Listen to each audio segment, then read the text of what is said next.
Ladies and gentlemen, in every era, societies rise by the virtue of their character and fall by the decay of their morals. Among the most revealing measures of our character is the way we speak. Our tongues either elevate us to the ranks of the righteous or cast us down among those whose words are a burden upon themselves and upon others. Today, I invite you to reflect deeply on the ethical teachings that warn against vulgarity, offensive speech, and foul expression, teachings rooted in prophetic guidance, reinforced by the wisdom of scholars and the exemplary conduct of the righteous. Let us begin with the words of the Prophet Muhammad, peace be upon him, transmitted by Abdullah ibn Mas'ud. He said, "The believer is not one who constantly taunts, curses, speaks with vulgarity, or utters offensive words." Scholars such as Ibn Battal explained that fash refers to the utterance or performance of indecent, ugly words, while Bada'a describes a person devoid of modesty in speech. These are traits incompatible with true faith, for the believer's tongue is purified by truth, compassion, and restraint. Similarly, we hear from Aisha, may God be pleased with her, a story that illuminates the Prophet's ethical example. When a man of ill character sought permission to enter, the Prophet described his reputation plainly, calling him an ill member of his people, yet when the man entered, the Prophet spoke to him gently. When Aisha questioned this, he replied, "The worst of people is the one whom others avoid out of fear of his vulgarity." As Al-Khattabi noted, this narration balances honesty with compassion. The Prophet clarified the man's harmful character for the sake of counsel to the community, yet still treated him kindly so that others may learn to protect themselves while embodying noble conduct. Thus we learn that vulgarity is never a mark of strength. It is a sign of moral failure. Malice of the tongue is a sickness that corrodes the soul, alienates hearts, and spreads corruption. Even Jesus, son of Mary, as narrated in early traditions, once passed a swine and said, "Go in peace." When asked why he spoke kindly to an animal so unclean, he replied, "I fear that my tongue might become accustomed to evil speech." The prophets taught that the tongue, if left unchecked, can become a source of ruin. The messenger of God further emphasized that on the day of judgment, nothing will weigh heavier in the scale of a believer than good character, and indeed, God despises the vulgar and the obscene. He also taught that modesty and thoughtful restraint in speech are branches of faith, while vulgarity and reckless eloquence are branches of hypocrisy. Scholars such as al-Baidawi clarified that reckless eloquence, when motivated by arrogance and pride, is condemned because it springs from a heart detached from humility and truth. Our predecessors among the righteous reinforced this wisdom with their own reflections. Ibn Mas'ud said, "The most disgraceful trait of the believer is vulgarity."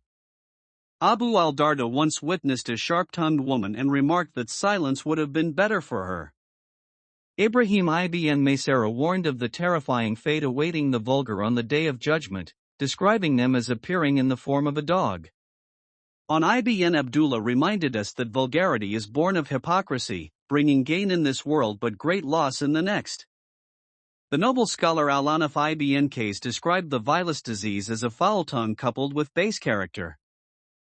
Their stories and sayings echo one message: a refined tongue is the hallmark of dignity, a degraded tongue is the signature of moral poverty.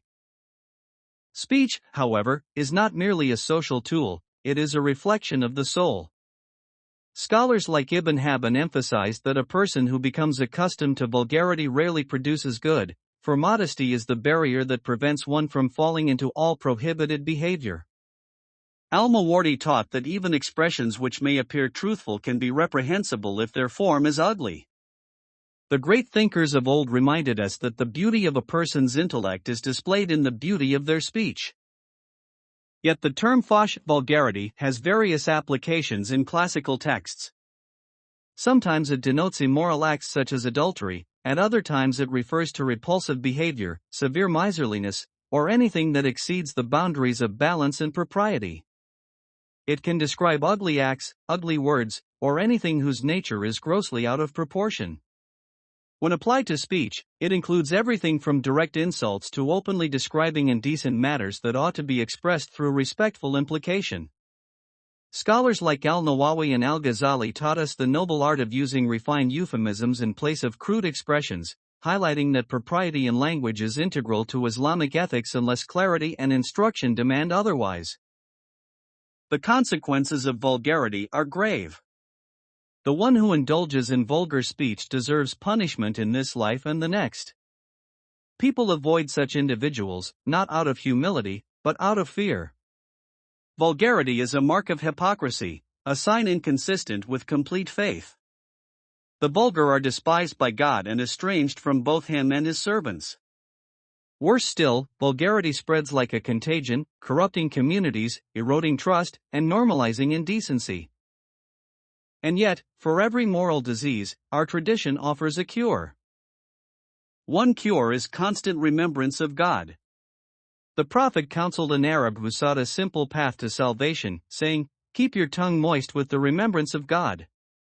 Scholars such as Ibn al-Qayyim explained that remembrance occupies the tongue and prevents it from falling into gossip, lies, slander, and obscenity. A tongue empty of remembrance becomes fertile soil for corruption. Another cure is the discipline of silence. "Whoever believes in God and the last day," said the Prophet, "let him speak good or remain silent." Silence is a shield that guards one's honor. Long silence, coupled with good character, the Prophet taught, is one of the heaviest deeds on the scale. A third cure is training oneself to speak beautifully. The Prophet taught that the most common reasons people enter paradise are mindfulness of God and good character, while the most common reasons they enter hell are the tongue and the private parts. Al-Mawardi advised using delicate phrasing instead of crude expressions, and the righteous modeled this practice even in describing personal matters. Another remedy is avoiding what does not concern us. Part of a person's perfection in Islam, the Prophet said, is leaving what does not concern him. The early Muslims warned that unnecessary talk can destroy a lifetime's piety, just as a single pebble thrown into still water disturbs its clarity. Equally important is refraining from cursing.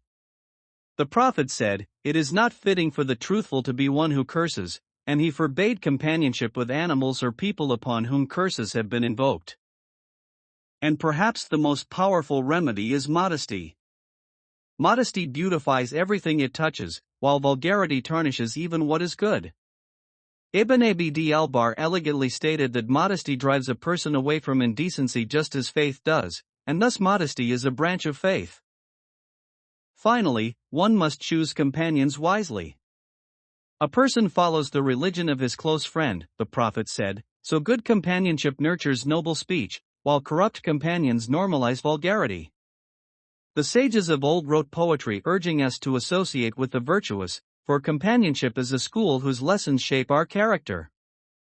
Yet the roots of vulgarity often lie in deeper moral flaws. The foul-mouthed are often driven by malice, arrogance, or anger. Some seek to harm others intentionally. Others imitate corrupt companions until their tongues become mirrors of the immoral. The Prophet advised calm and restraint, even when insulted, saying, "If someone insults you, do not insult him in return. Leave his sin upon himself and earn your reward from God." Ladies and gentlemen, in every word we speak, we decide who we are. The tongue can build worlds of harmony or raze them to the ground. It can raise a person to the highest ranks of righteousness or drag them into the depths of disgrace. The teachings we have explored are not merely historical reflections, they are living principles that, if embraced, can transform homes, communities, and nations. Refinement of speech is refinement of character. Purifying the tongue is purifying the heart.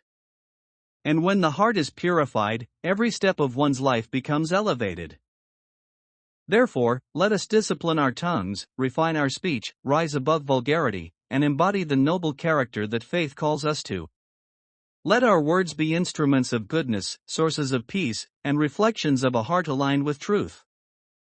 For the believer's honor is revealed not merely in what he believes, but in what he chooses to say.